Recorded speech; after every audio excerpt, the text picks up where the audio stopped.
Catherine. Entre todos os quartos da Torre Grande de Winterfell, os aposentos de Catherine eram os mais quentes. Ela raramente tinha de acender uma fogueira.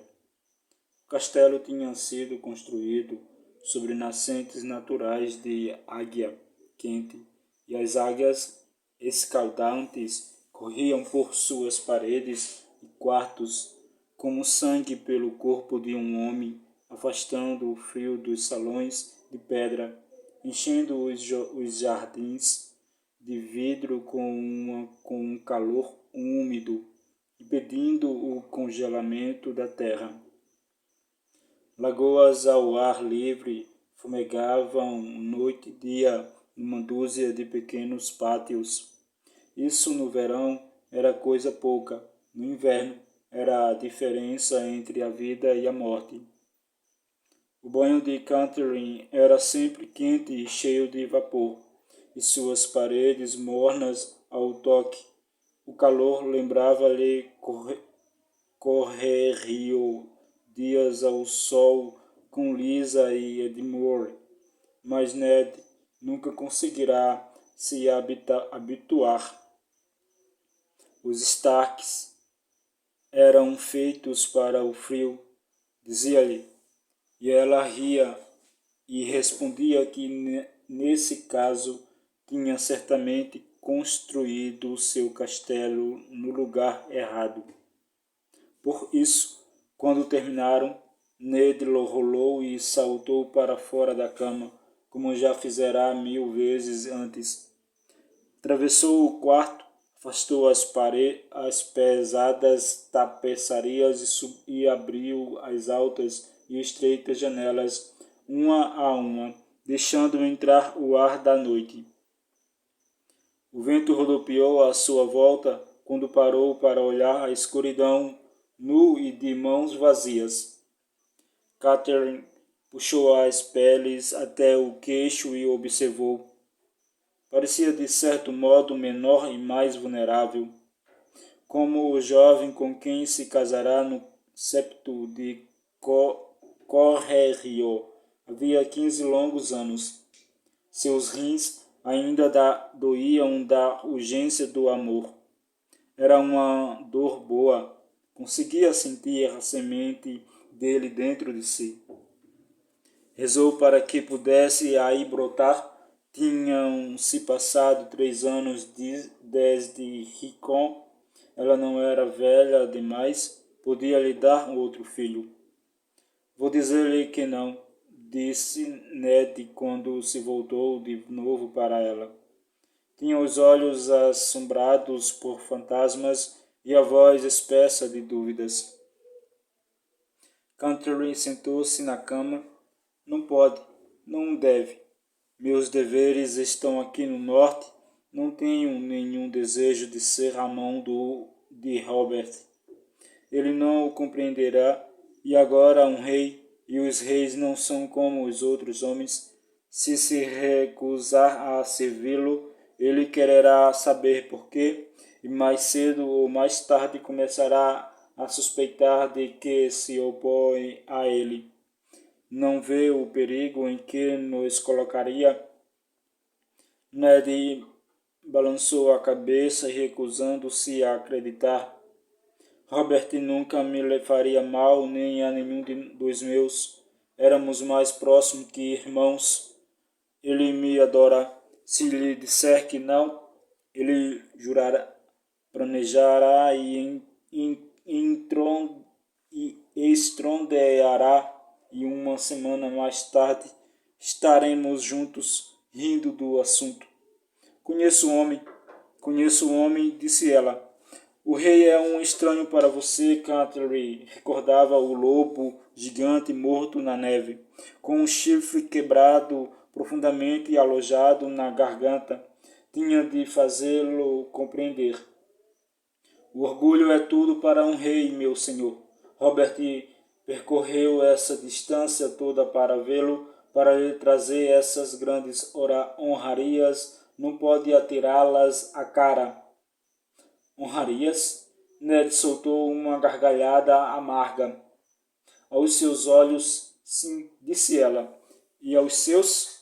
Aos meus também, exclamou ela, agora zangada, porque ele não compreendia. Oferece o próprio filho em casamento à nossa filha. Que outro nome daria a isso? Sansa pode vir um dia a ser rainha. Os filhos deles poderão governar da muralha até as montanhas de Dorne. O que tem isso de errado? Deuses Canterley, Sansa tem só 11 anos, Ned respondeu. Joffrey é... Ela terminou a frase por ele. Príncipe da coroa e herdeiro do trono de ferro. E eu tinha só 12 anos quando meu pai me prometeu ao seu irmão Bradon. Aquilo trouxe um sorriso amargo aos lábios de Ned. Brandon, sim, Bradons saberia o que fazer. Sabia sempre. Tudo estava destinado a Bradon. Você, o Winterfell, tudo. Ele nasceu para ser irmão do rei e pai de rainha. Eu nunca pedi para que esse cálice me fosse oferecido. Talvez não, disse Canterbury, mas Brandon está morto, o cálice foi oferecido e agora você deve beber dele, goste ou não. Ned virou-lhe as costas, devolvendo o olhar para a noite, e ficou observando talvez a lua e as estrelas, talvez as sentinelas na muralha. Então Canterbury enterneceu-se ao ver sua dor. Edward Stark casará com ela, ocupando o lugar de Bradon, como mandava o costume, mas a sombra do irmão morto ainda pairava entre ele, tal como a outra, a sombra da mulher que dera à luz seu filho bastardo. Preparava-se para se aproximar dele quando alguém bateu a porta sonora e inesperadamente. Ned virou-se, franzindo o olho. Que é? A voz de Desmond soou atrás da porta. Senhor, mestre Lowry está lá fora e suplica uma audiência urgente. Disse a ele que deixei ordens para não ser incomodado. Sim, senhor. Ele insiste. Muito bem, mande-o entrar. Ned atravessou o quarto na direção de um armário e enfiou-se num roupão pesado. Canterbury subitamente percebeu como tinha esfriado. Sentou-se na cama e puxou as peles até o queixo. Talvez devêssemos fechar as janelas, sugeriu. Ned assentiu de forma ausente. Mestre Luís foi introduzido ao aposento. O mestre era um pequeno homem cinzento, com seus olhos rápidos que viam muito, os cabelos o pouco que os anos lhe tinham deixado eram grisalhos, sua toca era de lã cinza, ornamentada com pelo branco, as cores dos Stark. As grandes mangas pendentes tinham bolsos escondidos no interior. Luís passava a vida a enfiar coisas nessas mangas e a delas extrair outras mais. Livros, mensagens, estranhos, artefatos, brinquedos para as crianças. Com tudo que mantinha escondido nas mangas, Canterbury surpreendia-se de o mestre Luís ser capaz de erguer os braços. O mestre respondeu até que a porta fosse fechada atrás de si antes de falar. Meu senhor, disse a Ned, perdoe-me por perturbar seu descanso. Foi-me deixada uma mensagem. Ned parecia irritado. Foi-lhe deixada? Por quem? Chegou um cavaleiro? Não fui informado. Não houve nenhum cavaleiro, senhor. Apenas uma caixa de madeira esculpida deixada sobre a mesa do meu observatório enquanto eu cochilava. Meus servos não viram ninguém, mas deve ter sido trazida por alguém da comitiva do rei. Não recebemos nenhum outro visitante vindo do sul. A caixa de madeira, você diz? Falou Cantley. Dentro dela havia uma nova lente de qualidade para o observatório, aparentemente proveniente de Mary. Os fabricantes de lentes de Mary não têm igual. Neide franziu a testa. Cantley sabia que ele tinha pouca paciência para aquele tipo de coisa. Uma lente, disse. Que tem isso a ver comigo? Fiz-me a mesma questão, disse o mestre Lurie. Era claro que havia ali mais do que parecia. Sob o peso de suas peles, Catley estremeceu. Uma lente é um instrumento para auxiliar a visão. De fato, o mestre levou os dedos ao colar da sua ordem, uma corrente pesada, apertada em torno do pescoço, sob a toca, com cada elo forjado de um metal diferente.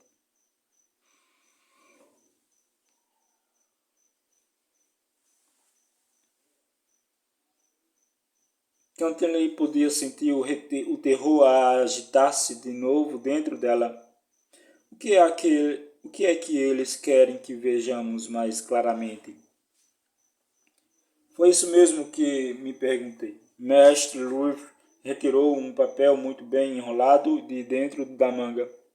Encontrei a verdadeira mensagem escondida num fundo falso quando desmantelei a caixa em que a lente tinha vindo, mas não é para os meus olhos. Ned estendeu a mão. Então, dê-me. Louis não se mexeu. Perdoe-me, senhor.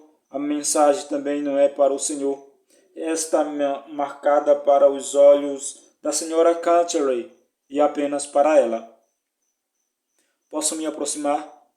Cantley assentiu, faltando-lhe a confiança necessária para falar. O mestre colocou o papel na mesa ao lado da cama. Estava selado com uma pequena gota de cera azul.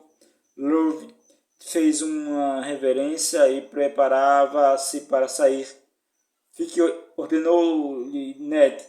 Sua voz era grave. Olhou para Cat. O que houve? Senhora, está tremendo?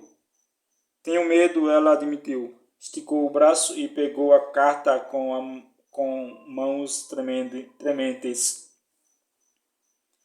As peles caíram, revelando sua nudez esquecida. Na cera azul encontrava-se o selo do falcão e a lua da casa Arryn. É de Lisa. Cantley olhou para o marido. Não o deixará contente, ela disse ao marido. A dor nesta mensagem. Ned, posso senti-la. Ned franziu a sobrancelha e uma sombra cobriu seu rosto. Abriu-a. Cantley rompeu o selo. Seus olhos moveram-se sobre as palavras. A princípio, pareceu não encontrar nenhum sentido, mas depois se recordou. Lisa não deixou nada ao acaso. Quando éramos meninas, tínhamos uma língua privada. Consegue lê-la? Sim, admitiu Cantley. Então nos conte o que diz. Talvez deva me retirar, disse o mestre Louis. Não, Cantley pediu. Precisaremos de seus conselhos. Atirou as peles para o lado e saiu da cama. Ao caminhar pelo aposento, sentiu na pele nua o ar da noite, não frio como uma sepultura. Mas mestre Louis afastou o olhar até Ned e pareceu chocado. Que está fazendo? Perguntou. Estou acendendo o fogo, ela informou. Encontrou um roupão e encolheu-se para dentro dele. ajoelhando-se depois junto à lareira fria. O mestre Lurve, começou Ned. O mestre Lurve pôs no mundo todos os meus filhos, disse Catelyn. Agora não é hora para falsos pudores. Enfiou o papel entre os gravetos e colocou os troncos mais pesados por cima. Ned atravessou o quarto, agarrou-lhe o braço e a pôs de pé. Segurou-a assim com o rosto a centímetros dela. Minha senhora, diga o que havia na mensagem. Catelyn ficou tensa sob o aperto. Um aviso, disse com suavidade. Se tivermos perspicácia para escutá-lo, os olhos dele perscrutaram seu rosto. Prossiga. Lisa diz que Jon Arryn foi assassinado. Os dedos dele endureceram em seu braço. Por quem? Os Lannister, ela disse. A rainha. Ned largou o braço. Havia profundas marcas vermelhas na pele de Catelyn. Deuses, murmurou. Sua voz estava rouca. Sua irmã está doente de dor. Não sabe o que diz. Sabe, disse Catelyn.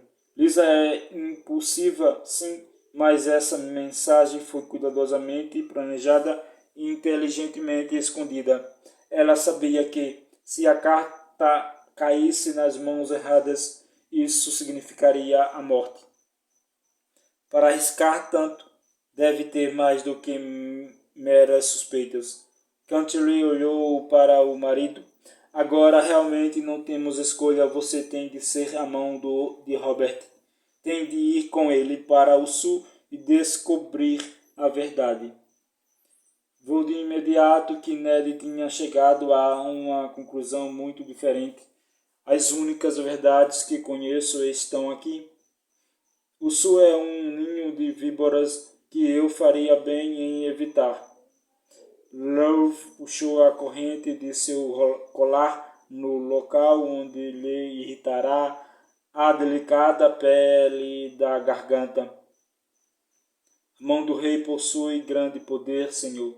Poder para descobrir a verdade sobre a morte de Lord Arryn, para trazer seus assassinos à justiça do rei.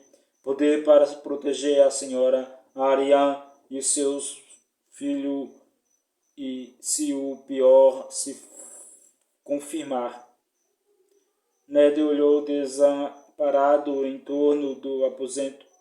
O coração de Catelyn apiedou-se dele, mas sabia que ainda não podia tomá-lo nos braços. Primeiro, a vitória tinha de ser conseguida para o bem de seus filhos. Você diz que ama Robert como uma irmã. Gostaria de ver seu irmão cercado pelos Lannister? Que os outros levem os dois, murmurou Ned em tom sombrio. Virou-lhe as costas e foi até a janela. Ela nada disse, assim como o mestre. Esperaram calados enquanto Edward Stacker silenciosamente se despedia da casa que amava. Quando por fim se afastou da janela, tinha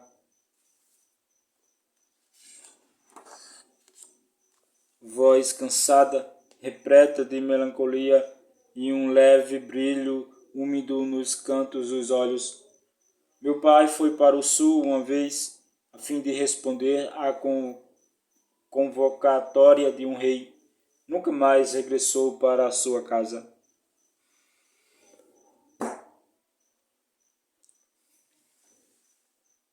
Um tempo diferente, disse Mestre Larve. Um rei diferente. Sim, disse Ned, com uma voz entorpecida. Sentou-se numa cadeira perto da lareira. Catelyn, você ficará aqui em Winterfell. As palavras foram como um sopro gelado que atravessava seu coração. Não, respondeu.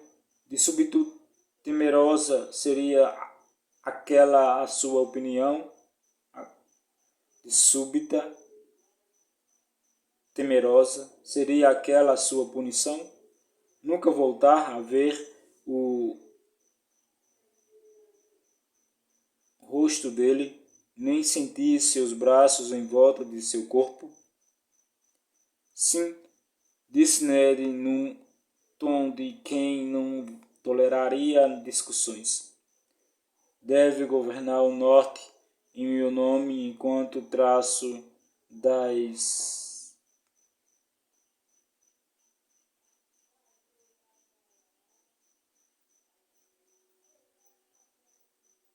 enquanto trato dos recados de Robert. Tem de haver um Stark em Winterfell? Simples. Robert tem 14 anos, logo será homem feito. Tem de aprender a governar, e eu não estarei aqui para ajudá-lo. Faça-o tomar parte dos conselhos. Ele precisa estar pronto quando sua hora chegar.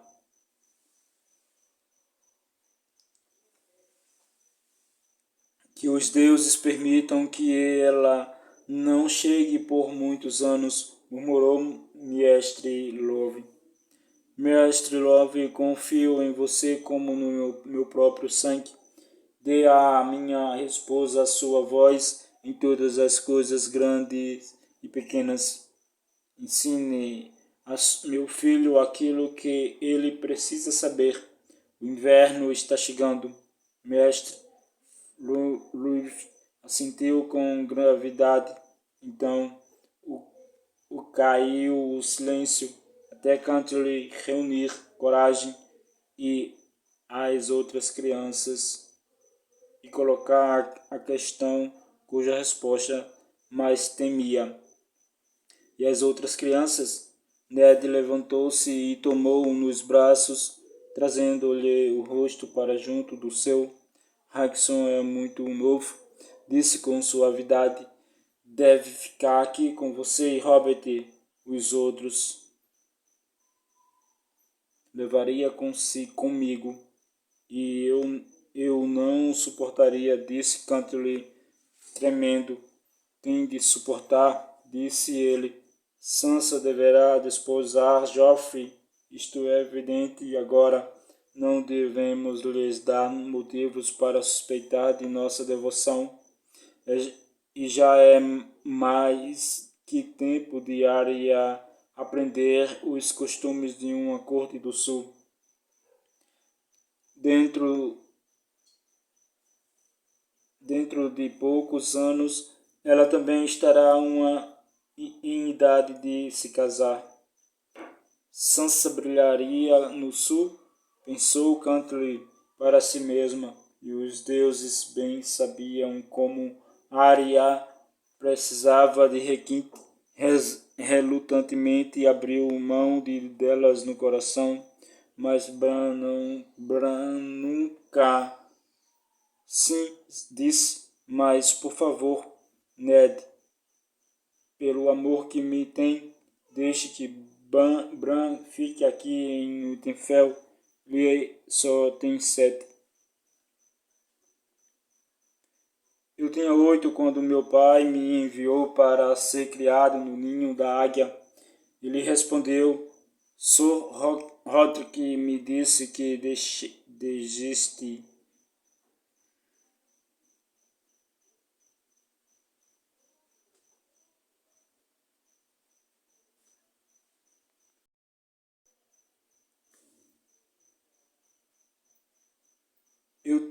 Eu tinha 8 quando meu pai me enviou para ser criado no ninho da águia.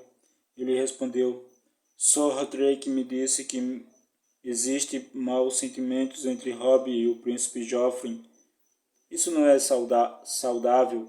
Bran pode construir uma ponte sobre essa distância. É um garoto amável, rápido para rir, fácil de amar. Desde que cresça com os jovens príncipes, desde que se torne seu amigo, como Robert se tornou meu. Nossa casa ficará mais segura assim. Ele tinha razão e Cantley sabia, mas isso não tornava a dor mais fácil de suportar. Então perderia todos os quatro. Ned e ambas as meninas e o seu doce e amoroso Bran só lhe restariam Robb e o pequeno Rickons. Já se sentia só. Winterfell era um lugar tão vasto. Então, mantenha-no longe das muralhas, ela disse com bravura. Você sabe como Bran gosta de escalar? Ned secou-lhe as lágrimas nos olhos com beijos, não lhe dando tempo de cair. Obrigado, senhora minha, murmurou. Isso é duro, bem sei.